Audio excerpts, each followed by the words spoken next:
بسم الله الرحمن الرحيم السلام عليكم ورحمة الله وبركاته كلانتي وعنا وناكسن كسو دوادا شبكة solarportal.com solarportal Facebook لايف يهدودين لافا مرولبا waxaad eegi kartaan solar portal youtube isla markaana waxaad ku samayn kartaan subscribe waxaan idinka codsanayaa barnaamijkan degdega ah ama breaking newska ah in aad sii qaybisaan si asxaabta kale ee iminka ku jirta ay warkaan fadlan sii qaybi idinkoo mahadsan si aad la socotaan waxaan aad waqti badan u geliyey isla markaana aan u xiiseeya arrimaha maxkamadda cadaaladda ee waddanka Hague ee badda Soomaaliya lagu muransan yahay mar walbana waxaan xusuusiyaa asxaabta Soomaaliyeed ee adduunweynaha igala socota in arrintu ay tahay mid la doonayo badda Soomaaliya in lagu qaato oo aan ahayn sida warbaahinta qaarkeed Soomaalidu ay sheegeen muranka u dhaxeeya muran ma jiro waa badda Soomaaliya oo Kenya ay doonayso in ay la wareegto sidaa awgeed waxaa maqribiyadii markii la dhaafay waqtiga London ilaa iyo 8 barkii soo dhacay news runtii newskan lama filaan ma dhihi karo ayuu ahaa wax la filayay uu ahaa sababtoo ah ayaan dhaxdaas waxaan soo qoray kaadi badane waa loo gogol badiyaa oo Soomaalidu ay tiraahdo laakiin gogoshii Soomaaliyeed waxaan filayaa in ay iminka dhamaatay dhamaad ku socoto sababtoo ah intaana gogol ah Kenya looma dhigi karo oo kaadidooda ayaa u badatay waxa dhacday arrin cajiib ah ayaa waxay ka dhacday maanta xafiiska qaaska ah ee qaadiga ICJ ama International Court of Justice oo ku taala magaalada qadiimka ah Hague ee waddanka Netherlands taasoo sidaa la socotaan bishii September ayay ahayd in case-kan la qaado oo lagu kala tago oo la yiraahdo way dhamaatay Soomaaliya ku guuleysatay lagu kala tago isla markaana qof walba shaqadiisa u qabsado laakiin Kenya xilligaas waxay samaysay sidaa la socotaan in marar badan Soomaaliya ay soo gelisay cadaadis dhanka diblomaasiyadda ah diyaaradihii oo la istaajiyay xildhibaanadii senataradii dadkii Soomaaliyeed aad loo dhibaateeyay wax walba dawladdan hadda maamulka haysa way ka socon weysay markii ugu dambeysana waxay yiraahdeen looyaradeeni oo lacag millions of dollars ku baxay shaqadii sidii loogu talagalay way u qaban waayeen sida awgeed waxaanu rabnaa extension in loo sameeyo ama waqti lagu daro sida caadada ah maxkamadaha haddii case-ka uu yahay mid criminal uu yahay mid madani oo civil hadduu yahay waqti waa la siiyaa waa loogu daraa looyarada ayaa sidaa yiraahdeen marka waxaan doonayaa case-ka dadka aan ka warqabin iminka ay daawanaya qaarkood inay sii ogaadaan waxaan ka hadlayo marka fadlan sii qaybi idinkoo aad u mahadsan kadib waxaa dhacday in extensionka loogu daray ama loo kordhiyey ilaa iyo 4 bisha November oo iminka ay ka hartay waqti aad u yar oo 5 asbuuc ka yar ay ka hartay in la isugu yimaado 4 ilaa 9 lagu kala baxo case-ka uu ahaado 4 haddii la bilaabo Kenya la dhageysto kadibna ilaa iyo 6 markay dhamaato Soomaaliya dhageysto qaadigana uu go'aan ka gaaro 12 qaadi fadhiso iyo kan weyn inkastoo ay ku andacoodeen qofka qaadiga ugu weyn ee meesha fadhiya waa nin Soomaali oo shaqo aan ku leeyahay hadii loo eego international law ama sharciga adduunka hadii loo eego marka sheekadii iyadoo halkan maraysa ayaa maanta waxa loo yeeray qareenadii iyo dadkii shaqadan u xilka saarnaa la socotaan dawladda Soomaaliya waxay u xil saartay in arrintan uu xooga saaro dhanka Soomaaliyana uu u dagaalamo deputy prime minister ama ra'iisul wasaare ku-xigeenka Soomaaliyeed mudane Mahdi Maxamuud Guleed Qadar ayaa loo xil saaray oo isla markaan arrin qareen ah oo sharcigan aad u yaqaana sida awgeed wuxuu joogay maanta oo laga soo amray isagoo jooga magaalada Brussels ee caasimadda waddanka Belgium oo shaqo u jooga in ay si degdeg ah ku tagaan magaalada Hague oo runtii aan kala fogeyn oo loo socdo gaari loogu socdo wax ka yar 2 saacadood loo socdo marka waxa la isugu keenay qol ayaa la isugu keenay qaadiga uu fadhiyo Kenya diyaar ay ku hayeen meesha waxaana ku weheliyay oo la joogay safiirka Ahmed waxa la fadhiyay Ali Saeed Fiqi oo safiirka noo fadhiya qaramada Europe iminka noo fadhiya waxa kaloo joogay Attorney General ayaa joogay kaasoo magaciisa la yiraahdo Ahmed Ali Dahir ama waa xeerilaaliyaha guudna waa joogay iyo waxa kaloo joogay gabar qareerad ah oo Francis oo cadaan ayaa fadhisay marka arrimo kale ayaa jira arrimahaas qareenadii kale hadda kama hadli karo sababtoo ah sources information ka soo siiyay ayaa waxay yiraahdeen arinta kale ee qareenada kama hadli kartid ayay yiraahdeen amar uma lihid inaad ka hadashid okay baan idhi waayo qofka source ku ah hadduu akhbaarada kusoo siiyo uu ku yidhahdo ha ka hadlin kama hadli kartid haddii aad ka hadashidna mar dambe cid wax kusoo siinaysa ba yaraatee ma jirto waxaa kaloo fadhiyey shaksi inteena badan aan aqoonin oo la yidhaahdo maxamed saalixi oo soomaaliya oo lawyer ah oo rugcadaa ah oo sharci yaqaana aad u adag oo galabta kenyaatigu ay ka qayliyeen oo la mari waayey marka kenyaatiga dhankood waxaa ka socday qaraankooda guud oo la yidhaahdo kennedy ogeto iyo wafdigiisa ayaa la socday marka waxay yidhaahdeen waxaanu doonaynaa hal sano bal ereygan si fiican u dhegaysta hal sano waxaanu doonaynaa maxkamadda hague ee ICJ in extension ay noo samayso ama ay noogu darto arinta badda marka dowladda Soomaaliyeed iyo wafdigii qareenada u badnaa oo deputy prime minister Mahdi Maxamuud Guuleed gabi ahaan way ku gacan saareen maxkamaddii waa la dhageystay waxay yiraahdeen no chance waxa la yiri waxaad ka hadlaysaan hal san iska daaya xataa hal asbuuc kuma diri karnaa la yiri waayo Soomaaliya hadda waxay istaagan tahay oo jiri waxaan idinku darnay maxkamadda dhowr asbuuc oo tiraahdeen qareenadeeni lacag fara badan baa ku baxday laakiin waxba kama soo bixin sida awgeed waxa dhacday galabta inay isku dayeen inay yiraahdaan marka go'aan ayaa soo baxaya indhaha si fiican u fura si fiican u dhageysta go'aanka soo baxaya labada argument ama waxay meesha la yimaadeen labada qareen ee ka kala socda inta badan Mr. Saalixi ayaa aad u hadlay iyo gabadha Faransiiska cadaanka ah dhankoodana waxay keeneen argument ayay keeneen tabcan si ay u dheereeyaan sida awgeed maxkamaddu waxay go'aan ku gaartay in hal asbuuc ama 10 maalmood dhexdooda go'aan cad ay ka soo saari karto ay ka soo saarayso kaasoo ah in hal sano lagu darayo ama loo diidayo oo 4 November ay noqonayso markay su'aalo badan ayaa meesha ka imaanaya sida caadada ah Soomaaliya hadda waxay ballansan tahay bisha November 4 ay ballansan tahay anagoo dhan ayaan u soconay waa markii labaad ee aan iska diiwaan gelino in aan tagno magaalada Hague ee wadanka Netherlands laakiin arintan shaki aad u weyn ayay abuuraysaa especially dhanka Kenya waayo saa la socotaan xilliga waxa ku soo aadaya doorashooyinka wadanka Soomaaliya haddii xilligaas la gaaro oo halkan sano loogu daro Kenya waxay ku guuleysanaysaa in ay u aragto qofkii iyaga marka favor u ah ama axsaan ugu sameyn kara intaan badda oo dhihi kara annaga haddaan meeshan imaano raggan hadda jooga waa ka siyaasad duwana waayo adduunka qaabkaas ayaa la isku dhaafaa siyaasad ahaan marka Kenya waxay ciyaartay oo tiri waxaan doonayaa dhamaadka 2020 waqtigaas waxa la og yahay markaa waa dhamaadka sanadka soo socda Soomaaliya xilli waxay galaysaa doorasho ay galaysaa xilligaasna Soomaaliya siyaasadda Soomaaliya oo ah mid fragile ah ama jilcan ama nugul iyo haday isku soo aadaan badan Kenya waxay ciyaaraysaa tactic ayay ciyaaraysaa marka iyadoo madaxda Soomaaliyeed iyo qareenada dadka meesha tagay ay aad u dadaaleen qof kasto Soomaali ah oo jooga marna yeeli maayo dawladda Soomaaliyeed inay compromise ay sameeyso ama ay tiraahdo iska daayay hal san iska daay inay hal asbuuc ugu darto sababtoo ah haddii aasa Soomaali aan dhihi lahayn waxba kuma dari karna markii hore waxa la dhihi lahaa Soomaalidan meel loo maramare iyagoo og inay guuleysanayeen way diideen inay dhowr asbuuc ku daraan marka Soomaaliya waa la tijaabiyay erey baan isticmaalaynaynay ingiriisku wuxuu yiraahdaa biyaha la tijaabiyo biyaha marka lagu qubaysanayo baadka uu ku jiro laguma boodo lugta la galiya ama gacanta waa lagu eegaa marka Kenya waxa ugu horeysa ay sameysay waxay tahay biyihii Soomaaliya ayay eegtay oo gacanta gelisay waxay aragtay biyaha inay ahayn biyo diiran oo lagu qubaysan karo kuleyl qabo aan ahayn markay sidaas sameysay hadda waxay tiri dhowrkii asbuuc Soomaalidu haday yeelan bal aan ku tijaabino halkan sano laakiin sources oo maxkamadda fadhiyay waxay ii soo sheegeen the response was furious aydan furious waxay tahay jawaab waxa la siiyay ninkan qaasatan Saalix la yiraahdo Maxamed Saalix magacaas meel fiican ku qorta Maxamed Saalix la yiraahdo wuxuu siiyay jawaab oo Kenyaatiga laftigooda ay aad uga naxeen aad u la yaabeen waxay yiri we cannot accept ma yeelina yiri Mr. Saalix wafdiga la fadhiyay wuxuu yiri shakhsiga loo xil saaray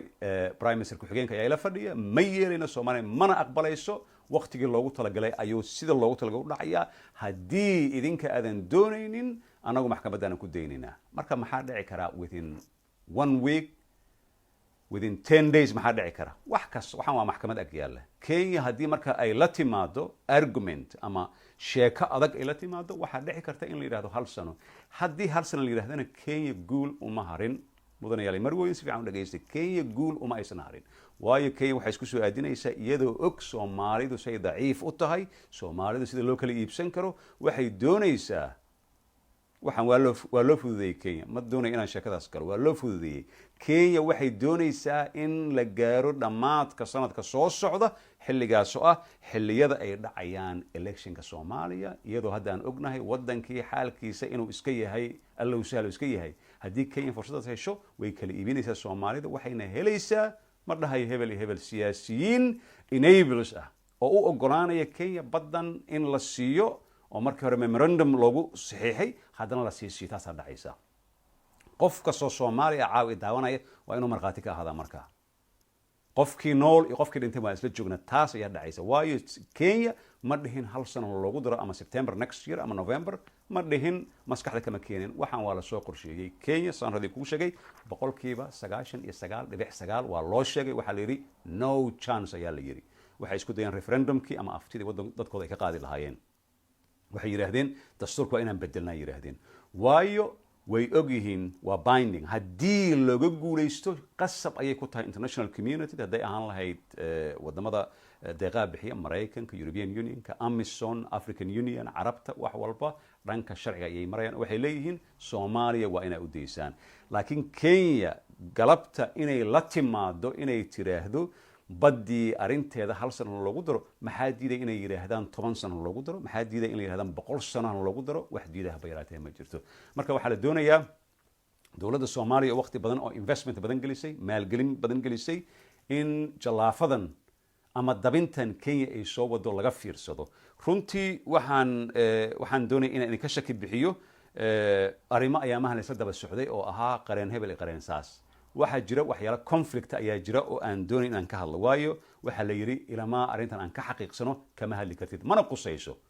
anigu waad ogtihiin arinta badda waa lifeline waa waxa dhiigeen anagu dhan ku wada shaqeeya taas waxba idinka qari maayo laakiin arinta muna ma aragtay oo qareenada oo Soomaaliya ku jirta arinteeda hadda aan idin la hadlayo kama hadli karo sababtana waxay tahay sources ay waxay soo yiraahdeen kama hadli kartid ayaa la yiri arinteeda ilaa anaga aan ku niraahno go ahead waa ka hadli kartaa haddii aan diidana mar dambe qof waxay soo sheegay haba yaraatee ma jirto sources fiican ayaan ku haystaa meesha marka kay hadda maxay sameynaysaa abiil kama qaadan karto kan xitaa haddii asbuuc kadib la yiraahdo waxaan filayaa inay tahay 14 bisha October ka hor inay imaanayso inay maxkamadda oranayso laba waxyaalood okay extension ka hal sano lagu ogol yahay Soomaaliya marka ma diidi karto ama la yiraahdo laguma ogola extension ka halka sano waxa balanteena ay tahay maalinta bisha 4 November ay tahay 2019 maalintaas ilaa iyo 9 oo kala baxayo marka Kenya waxay sameynaysaa hadda waa lagu soo kala tagay maanta qof walba meeshuu doono ra'iisul wasaare isla markii ku xigeenka wuxuu ku laabtay magaalada Brussels oo shaqo u joogay ku laabtay isagoo maanta waqti aad u dheergeliyay attorney general ayaa joogay arintu maanta waxay ahayd xasaasi aad weyn ay ahayd Kenya waxay bisugaysay arintaba go'aanka maanta in la gaaro laakiin go'aanka lama gaari karin sababtoo ah istaad ayaa lagu sameynaya Kenya waxyaalaha ila timid waxay tahay in qareena aysan haysan marka su'aasha qof walba Soomaali oo aqal isweydiinaya waxay tahay Kenya dagaalka ma dhicin 30 sano ugu dambeeyay iska daayay dagaalka ma dhicin intay xornimada qaadatay waagii Mao iyo Kikuyada iyo Kenyaatigan hadda haysa aabihiisii xilligaas ayaa ugu dambeysay in xataa rabshooyin dhibaato ay ka dhacaan iska daa kuwii dhacay xilliyadii doorashooyinka iska daa Kenya markay ku tiraahdo oo wadan Ingiriiska ugu gumeystay ah jaamacadaha East Africa iyo bariga bartamaha Afrika ugu waaweyn ma haysano qareeno oo hadda korna yiraahdeen millions ayaa lagu qarash garay haday ku yiraahdaan marka wadankan Soomaaliya la yiraahdo oo 30 sano ugu dambeysay kooma ku jiro inaga aan xagananayn kala qeybi gobollo iyo sideen laga dhigay haddii qareenadu ay diyaarsan yihiin Kenya wax kale ay damacsan tahay aniga waa nacbay saadash inaan sii galo laakiin Kenya wax xun ayay damacsan tahay marka qof walba oo Soomaali ah isha ku hayo waxaan isha ku haynaa Kenya kaliya maahan siyaasiyiinteena Soomaaliyeed waa inaan isha ku haynaa qof walba siyaasi u nacamleynaya ama kabaha u qaadaya Kenya haddii aad aragtaan ama reerkiina ka dhasho ama isku qabiil ahaada ama in adeerkiina ahaado ninkaas waa traitor oo wadanka doonaya in uu ka iibiyo wadankan doonaya wadankeena inuu iibsado yaan laga yeelin yaan la dooran qofku doono ha ahaado hatta ha ahaado adeerka ama aabaha ha ahaado waayo ninkaas wuxuu iibsanayaa mustaqbalka Soomaaliya mustaqbalka carruurta ayuu iibsanaya marka Kenya deliberately waa ugu talagal ayay u samaysay inay tiraahdo 1 year an loogu daro ana ku soo celiyo waxay ugu talagaleen inay ku soo aadiyaan annaga doqon manhin sidoo hadda u yiri impeachmentiga lagu sameeyay ama dabagalka lagu sameeyay Donald Trump waxa la yiri ha gaaro ilaa iyo sanadka soo socda November waa la ogyahay waxa dhacaya doorashooyinka madaxweynaha Mareykanka ayaa dhacaya xilligaas dib u gaartana meesha waa lagu tuuraya marka siyaasad ayaa la ciyaaraya annageena waxaan ku mashquulnay wax aad uga sii daqiibsan taasoo ah hebel ku maqan hebel yiri hebel baa laga banaan baxaya hebel baa jid laga xiray lagu mashquulsan Kenyaatiga gacmaha haysan leeyahay marka they are very happy marka waxa la doonayaa qof walba inuu qaybtaada ka qaato Soomaaliya aniga kaliya ma leeyahay idinkana waa leeyihiin qof walba waa leeyahay maalintan u fikirno raggan hadda jooga ee xukuuma qeyre iyo farmaajo iyo Kenya maalintan u fikirno way noo dhamaatay ragga meesha tagay magaca Soomaaliya ay ku tageen ma aysan wadin siyaasad kuma soconin taban waddankayga xukumaan qof walba og yahay laakiin Kenya arintan maanta ila timid oo ay tiri 1 year extension aan doonaya waxay halis ku tahay qarannimada iyo midnimada Soomaaliya halis ku tahay haddii tan ay u suurowdo sababtoo ah waxay doonayaan aan ku celiya mar kale mar saddexaad aan ku celiyo inay ku soo aadiyaan doorashooyinka ka dhacaya Soomaaliya oo dad qaarkood ay yiraahdeen doorasho ma dhacayso oo ma aragtay waddanka markaa si fiican dhaha u fura waddanka waxaan ka hadalnay oo la yiri madaxda hadda joogta ma laga yeelayaa inay extension ay sameeyaan ama ay ku darsadaan xukunka ay ku darsadaan 2 sano 3 sano ay ku darsadaan maya qof miir leh oo Soomaali ah dimuqraadi aaminsan kala dambeyn aaminsan ma yeelayo laakiin hadduu yimaado situation anigu ma lihi aniga ma dhihin laakiin waxaan doonaynaa in maskaxda Ilaahayna si aan ka shaqeysino ay ka fikirto haddii xilligaas waddanka la doonayo in la qaato waddan dariska uu qaato oo waddanka xaalad degdeg ah uu soo galo maxaa dhici kara anigu wax ma saadaalin waxna ma dhihin waxna ma saadaalin karo Ilaahay umba wax saadaalin kara Ilaahay baa waxba ma ogin laakiin maskaxdeena waxaan ku sameyn karnaa inaan idhaahno maxaa dhici kara marka si anaga extension waddanka aan uga dhicin si wax kale aan u dhicin ninka siyaasiga ah ee Kenya ag taagan oo u ogolaanaya Kenya waxay gacmaha kula jirtaa siyaasadda Soomaaliya qof walba ka dhirigsan yahay waan ognahay Jubaland arimeed waan ognahay gama leexan karo marka waxaanu doonaynaa Kenya saan hore u sheegnay inay ahaato daris wanaag inay ahaato laakiin haddii Kenya loo ogolaado hal sano inay ku darsato arintan galabta laga dhawaajiyay oo runtii naga wada naxisay anaga oo dhan aniga especially galabta markaan maqlay maqribkii markaan maqlay runtii waan ka naxay sababtoo markii hore qoraalka la ii soo diray oo emailka la igu soo diray breaking newska la ii soo diray aan akhriyay waxaan isiri Kenya oo loogu diray hal sanaan isiri ayaan u maleeyay si qaladan u akhriyay marka waan akhrin kari waayay sababtoo waxaan isiri Kenya oo hal sano loogu diray haddii indhahayga ay ku dhaceen aad baan u naxay waxaan idhi adduunyada way dhamaataan isiri maanta laakiin alxamdulillah maxkamadda waxaa la yidhi 10 maalmood fursaddu maxay tahay fursaddu waxay tahay saan u arko 80 boqolkiiba 80 oo Soomaali favorable ah dhanka Soomaali ah 20 oo Kenya marka 20kaas waa high risk maxkamaddan haddii go'aanka ay soo gaarto ay tiraahdo Kenya waxaa loogu darayaa si loo yaro qareeno cusub case cusub waxyaalo cusub oo soo baxay research ay u samayso waxaa loogu darayaa hal san hadday tiraahdo waa disaster for Soomaaliya Kenya waxay weerar ku qaadeen Norway wadamadii maalgelinta samayn lahaa waxay ka hadleen madaxweynahoodii iyo madaxweynaheena iyo Cabdifataax Casiisi markay isku hadleen magaalada New York ee qaramada midoobay waxay ahayd oo lagu heshiiyay oo ahayd arimahan hal la dejiyo ee diblomaasiyadeed Soomaaliya ayaa lagu ogaa arimaha badda maxkamadda laga sugo laakiin mar alla markuu soo istaagay Uhuru Kenyatta wuxuu yiri arintan waxay halis u tahay oo la yiri ku soo celceliya siyaasi walba oo Kenyatta waxa la yiri ku soo celceliya arintan waxay dhibaato u keenaysaa in xasilooni darro ay ka dhacdo mandiqada geeska Afrika waxa lagu cabsinaya wadamada Mareykanka waxa lagu cabsinaya wadankan inuu yahay wada oo xalaq mareen noqotay waxa lagu cabsiyay oo la yiri argagixisa ka buuxda burcadbadeed ayaa ka buuxda abaar ayaa ka buuxda roob la'aan ayaa ka buuxda wax walba xataa dabiici ah oo Ilaahay noo keenay dush aan laga saaray طبعا waxyaalaha qaarkood way jiraan laga ma leexan karo laakiin Kenya waxay ciyaartay game aad u weyn dawladana credit ayaa waxaan ku siinaynaa way u aamuseen oo arintan laga ma hadlin ilaa maxkamadda laga gaaro Abiy Ahmed ayaa la soo maray waxa la soo maray Mareykanka meel walba ayaa la soo maray waxa la yiri Soomaalidu waa dad wadankooda dhexdooda markay joogaan qabaa'ilaad ah kala duwan isiide kala leh in adeerkooda oo maaragtay oo wax dhaca oo wax sameeya taageera laakiin haddii arinta banaanka ay timaado ay arkaan dhulkooda la dhacayo isku meel ay ka soo wada jeestaan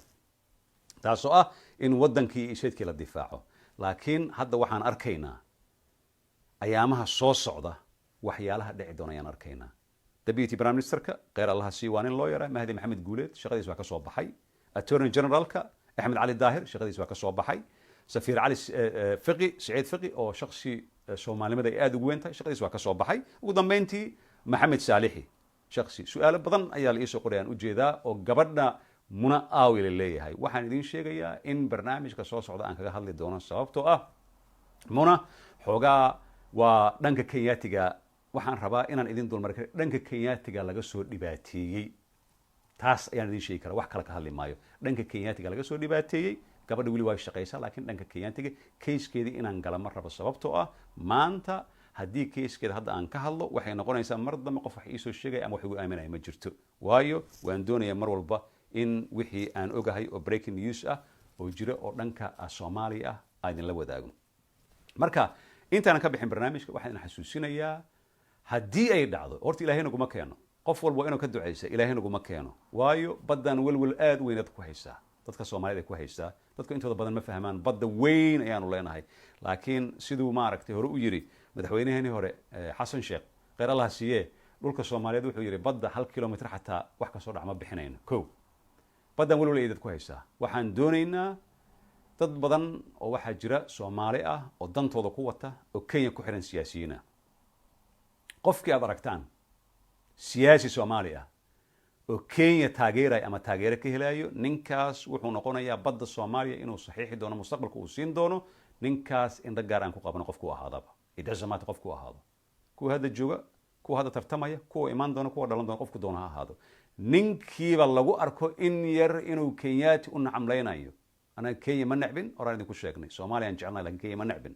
kenya waa deris dad badan oo soomaaliya ku nool dhul ayay naga haysataa laakiin qofkii soomaali oo aad aragtaan u nacamlaynaya ama kayskeeda ka hadlaya dad baa hadda kahor magac ma sheegayo waad ogtiin aniga magac ma sheego dad baa xoogaa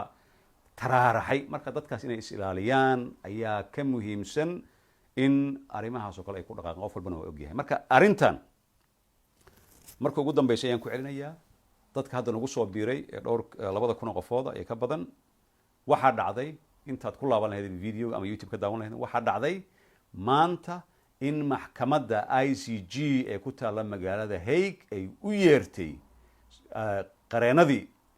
qareen waa lawyerska oo Soomaaliya u yeertay iyo kuwii Kenya ay u yeertay sidaa awgeed waxay yiraahdeen Kenya waxay soo codsatay in 1 sano loogu daro oo dhamaadka sanadka soo socdo looga dhigo in arrintii badda la dhageysto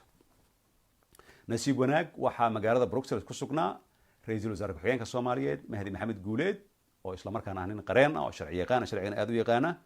isaga ayaa amar laga soo siiyay magaalada Muqdisho prime ministerku uu soo amray Xasan Cali Kheyre uu yiri degdeg waxaad ku tagtaa magaalada Hague ayuu tagay qol ayaa la isku soo xiray media looma ogoleen xitaa website-kooda haddii aad gasho laguma xayeysiinin waxaa la yiri imisaa tihiin intaasoo qof ay sheegteen lawyer ayaa ku jiray waxaa fadhiyay attorney generalka ayaa fadhiyay Mr. Axmed Cali Daahir waxaa fadhiyay safiirka Cali Saciid Fiqi ayaa fadhiyay waxaa kaloo fadhiyay maxamed saalixi oo ninka maanta kenyaatigu ay aada uga naxeen markuu hadlay nin ma aragtay inta badan profile male oo aada looma yaqaano waa qof la yaqaano laakiin soomaali intooda badan ma taqaano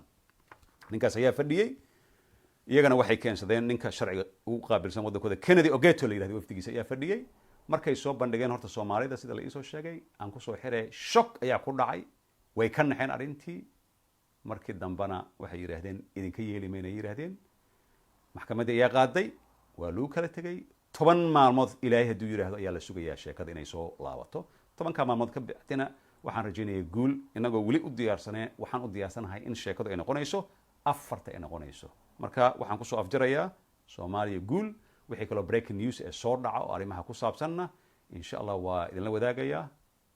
wixii akhbaaraad ee ku saabsan arrintan solarportal@gmail.com wixii dhaliil ana mar walba solarportal@gmail.com anigoo ah macalin Cabdinaasir intaan hawada kulmi doono waxaan kaga tegayaa wassalaamu calaykum waraxmatullaahi wabarakaatu